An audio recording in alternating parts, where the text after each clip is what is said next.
একটা নতুন শুরুর অপেক্ষায় ব্রাজিলের ফুটবল। পুরো জাতি তাকিয়ে আছে একজন ইতালিয়ানের দিকে। সেলেসাওদের হারানো ঐতিহ্য ফেরাতে নতুন কান্ডারি হয়ে এসেছেন ক্লাব ফুটবলের অন্যতম সফল কোচ কার্লো অ্যানচেলোত্তি। শিষ্যদের কাছ থেকে সেরাটা বের করে আনার মুনশিয়ানা তো তার ভালোই জানা। তার হাত ধরেই আবারও নিজেদের সুদিন ফেরাতে চায় 5 বারের বিশ্ব চ্যাম্পিয়নরা। ইকুয়েডরের বিপক্ষে অ্যানচেলোত্তির প্রথম ম্যাচের দিকে তাকিয়ে আছে পুরো দুনিয়ার ফুটবল ভক্তরা।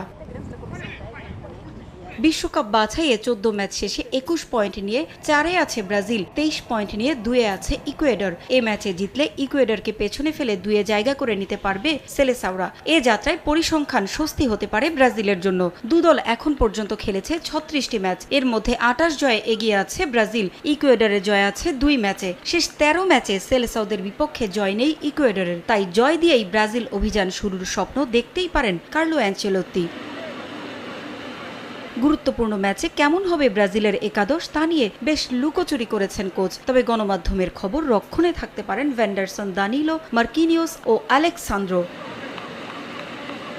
মাঝমাঠে ক্যাসেমিরোর সঙ্গে আন্দ্রেস পেরেইরা, তরুণ আন্দ্রেস সান্তোস ও এস্তেভাওকে দেখা যেতে পারে। আক্রমণে ভিনিসিউস ও রিচার্লিসনের ওপরই আস্থা রাখতে পারেন কোচ। কার্ডের কারণে খেলতে পারবেন না রাফিনিয়া। গুরুত্বপূর্ণ ম্যাচে ভিনিসিউসের কাছে রিয়াল মাদ্রিদের মতো পারফরমেন্স চান কোচ। কারণ রিয়ালের জার্সিতে ভিনি যতটা উজ্জ্বল, ব্রাজিলের জার্সিতে ততটাই অনুজ্জ্বল। 39 ম্যাচে সেলেসাওদের জার্সিতে তার গোল আছে মাত্র 6টি। তাই ভিনির জ্বলে ওঠার ওপর ব্রাজিলের সাফল্য অনেকটাই নির্ভর করছে বলে মনে করেন অ্যানচেলোত্তি।